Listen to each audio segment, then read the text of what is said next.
Why do you think it is that so many people have a hard time with just kind of embracing that role or that realization that I'm a leader? Good leaders give answers to people. Great leaders extract answers from people. I feel as though leaders fail because they think competency alone wins the battle. And there is a really healthy, life-giving way to exercise leadership that actually looks a lot like influence, resulting in positive impact.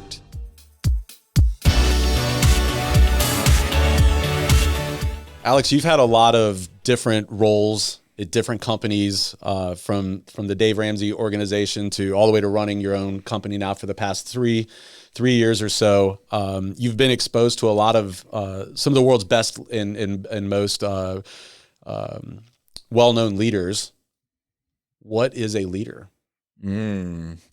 I so appreciate that question, and it's also a little bit comical that you would comment on the multiple roles that I've played, because you're the only person I know that has CFO in their resume and also submarine in their resume as well. So we could talk about that for a while, but let's jump into that question of what is a leader.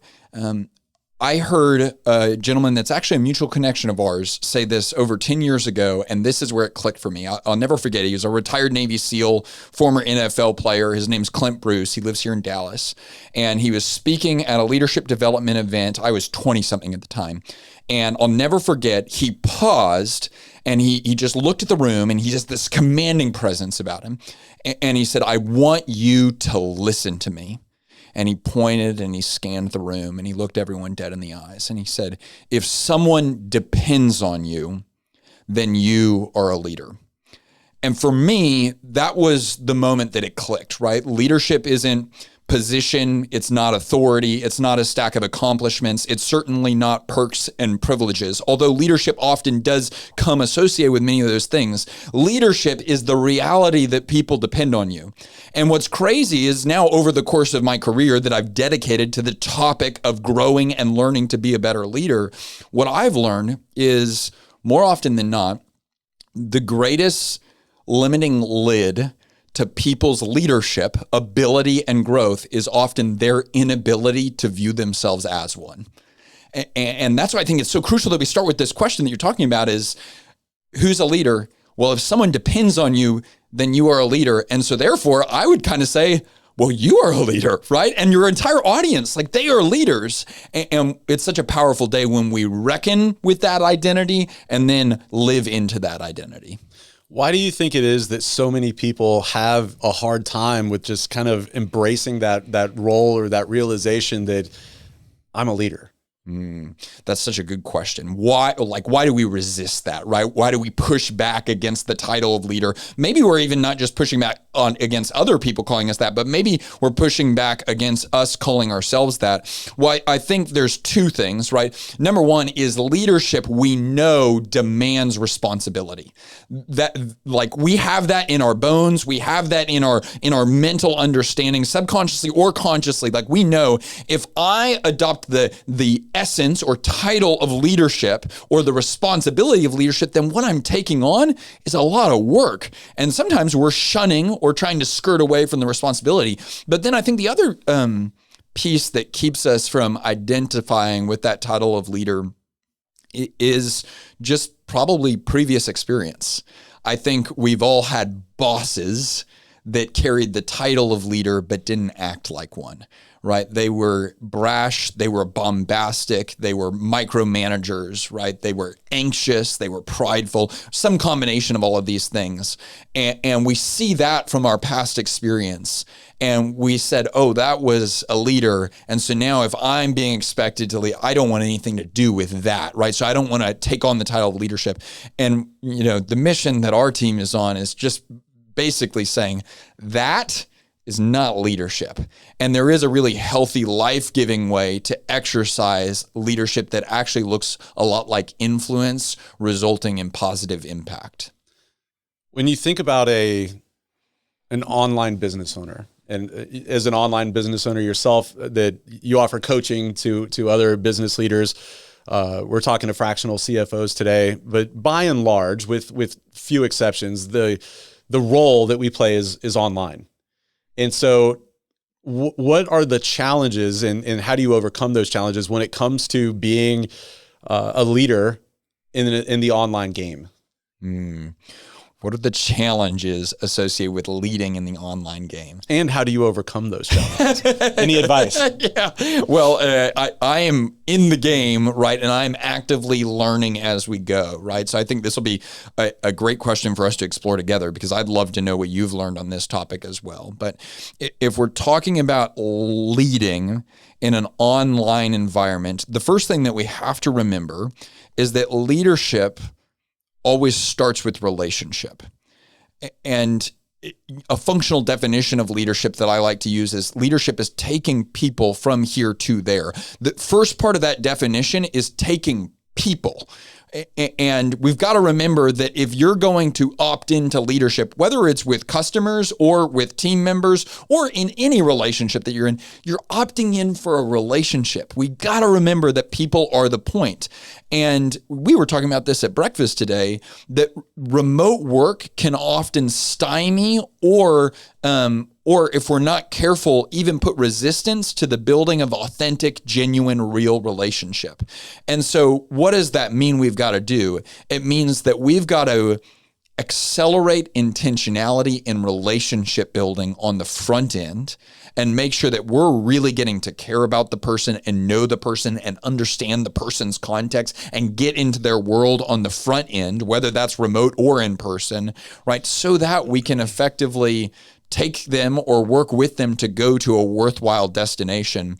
But if we're not careful, Zoom calls aren't often conducive to building relationship. So how can we be intentional about that? So I love the theory of it. Yeah. But what's the practicality of it? How do you do that in a virtual environment? Yeah, I appreciate the question of like practicality of building relationship in a virtual environment. We always teach our one-on-one coaches. That's our kind of specialty as a business, is one-on-one coaching, right? Really, really strong, intentional, deep, trusting relationships with executives over an extended period of time is what we do. And we always say there's 5 qualities of an effective coach: relational, curious, assertive, directional, and principle-based. The one that I would focus on is curious in response to your question. I always think to myself, good leaders give answers to people. Great leaders extract answers from people. And I'll never forget when I heard Henry Cloud say, recognize that your goal as a listener is not for you to understand. And I heard that and I was like, what? That doesn't make any sense. I always thought the whole point of listening was you're listening to understand, right? This doesn't make any sense. But then he explained, your goal as a listener is not for you to understand. Your goal as a listener is for them to understand that you understand. And so the thing that we've got to remember is that good leaders ask great questions. And the goal is not just for you to extract a bunch of information from these people. That's good, right? But what's so powerful is if you can ask questions that makes the other person have a sense of assurance and confidence that, oh, they see me. Oh, they get me. Oh, even though they're on a Zoom 7 states away from me, thousands of miles, they actually know what it feels like in this office. And what I had to learn over the course of my career is that I was building narratives about people based on assumptions that were totally incorrect. And what I've learned to do as a practice to overcome that pitfall is ask so many questions. Enter into every single call thinking, I have no clue. I have no clue what it's like to walk in this person's shoes. I have no clue what this person's office is like. I have no clue what their day-to-day stress level is like. I have no clue what their books look like, right? If it's y'all's. And don't assume that you know. Ask questions, because you might confirm your assumptions, but the biggest thing that you're going to do in that is you're going to give them the healthy assurance that, oh, I can trust this person because they've done the hard work to understand where I'm coming from. Can you give me an example of where you saw that play out? Yeah, for sure. I'll give you an example of a mistake of how I saw it play out. I worked with a manufacturing company one time and had spent a year working with this organization in a completely online capacity. And a lot of that year, I didn't know this at the time, was built on some assumptions that I had. And because I was making assumptions about where things were today, right, we were walking on a path that was taking them in a specific direction, right? And we had done that for about a year. And it was at that time that they actually brought me in for a team training that we were going to do for their team. And I was going to come in and teach their team on a topic called ownership mentality. It's a team training that we do. And I went into the business, and before we did the team training, we toured the facility, got to meet the team members and everything like this. And I toured the facility. I was like, this is not at all what I've been picturing this entire time we've been working together for a year. And then I met some of the people, and I was like, oh, I've heard your name said before. And I had this image of what you look like and what your personality was like based on, things that I assumed. And you're not like that at all. And I just started to realize, like, man, all these assumptions are off. And what was so cool is I actually was very honest with them. And I said, it's been so helpful for me to be here in person because I've learned that some of the things that I've been assuming were correct about y'all were actually incorrect. And I said, I think we're going to be able to work together better on the backside of this team training. And sure enough, I basically re-onboarded with them, right? I basically said, I'm going to start from a blank slate and just get rid of all of my assumptions. And now that I've been here, I think I've got better visibility into the right questions to ask. And it was like I took a blank canvas and I started filling it in with right information. And we did more in the next 3 months than we did in the previous year. And so from that, now we train all of our coaches. You start with a blank canvas. You always start with a blank canvas. Do not fill anything in on the canvas until you hear the customer that you're working with, the team that you're working with, confirm that your assumption is correct. And it just makes you so much more effective at actually serving people. One of the comments that you just dropped in there that I think is so important is confirm that the assumptions are correct. How do you do that? Is it as simple as just saying, hey, I don't want to assume this, but what I'm seeing is XYZ? Is that correct? Or is there a better way to do it? Yeah. One of the things that we train is avoid yes or no questions, right? Because I'm a big believer in the idea, because I've seen this play out over the course of my career, specific questions yield specific answers. And so if I'm looking for a yes or no answer, then ask a yes or no question. But more often than not, what I'm actually looking for is perspective. And it's crazy how much people will tell you if you just give them the time to share it with you.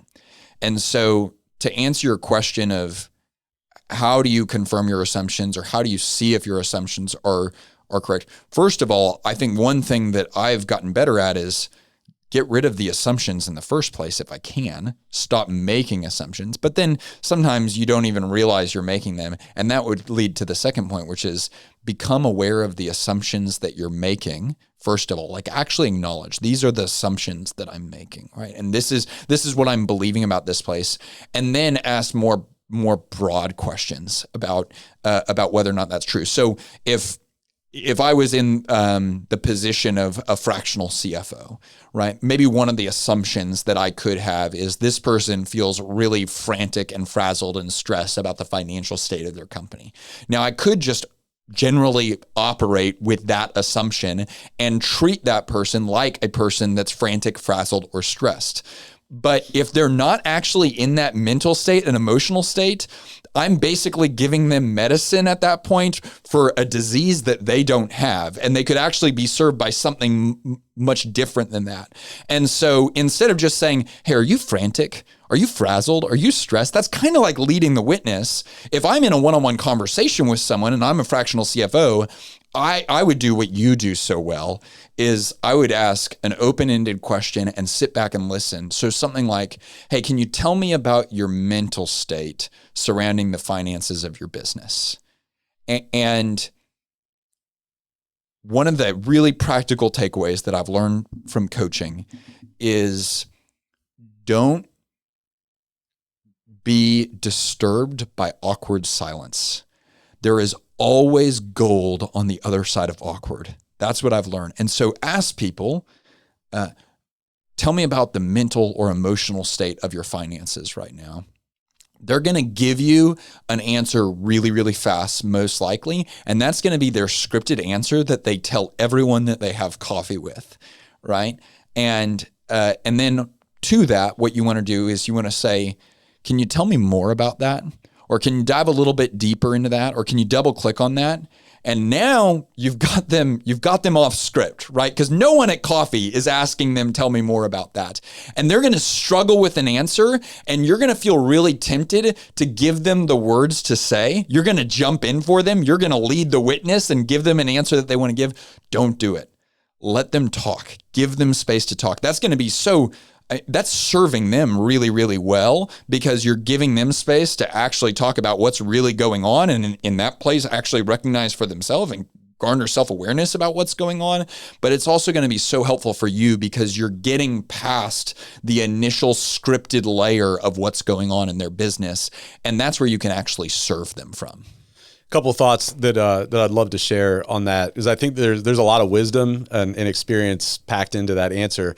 Where I've seen that play out with our clients is, even starting that question line during the sales process, so where's their head at, and then during onboarding. And if you're not intentional about going beyond that surface level answer, what ends up happening, I would say more times than not, is they give you an answer. It's a surface level answer. You take for granted that is the real answer. And then we what do? We start formulating our financial strategies and tactics and action items around those surface level answers. We put together a meaningful strategy that will help resolve whatever that surface level answer was. And then the client is dissatisfied. And it's like, you sit back and you're like, oh my gosh, I literally put together a plan that totally addressed what they've been sharing with me. And what we realize is, well, that wasn't what I call the for real. That wasn't the real frustration or fear or anxiety inducer or stress inducer. And so what we've done is crafted a great plan that doesn't solve the real problem or address the real issue. And so now we have a client that's not a client any longer. And so what we've got to do, to your point, is we've got to get better at finding those different strategies and tactics to peel the onion back a little bit further to make sure that we're addressing the for real. And to your point, I think that a lot of times it's ask that next question or the question after that, and then just shut up and let there be awkward silence. Don't fill in the blanks. Don't think.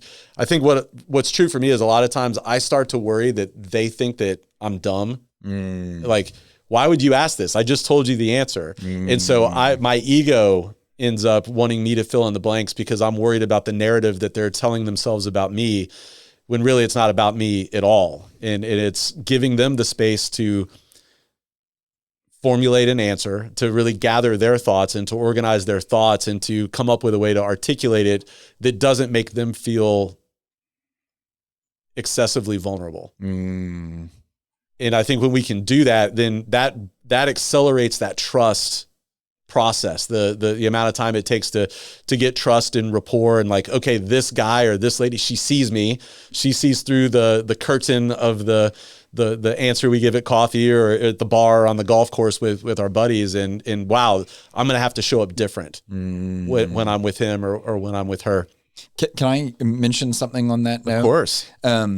It's one of the things that I really appreciate about you and your team is y'all are tactically excellent, right? No one can spend any amount of time on any of your programs online or reading any of y'all's content or even just having conversations with your team members and not leave saying, wow, they really know their stuff. They're very competent, right?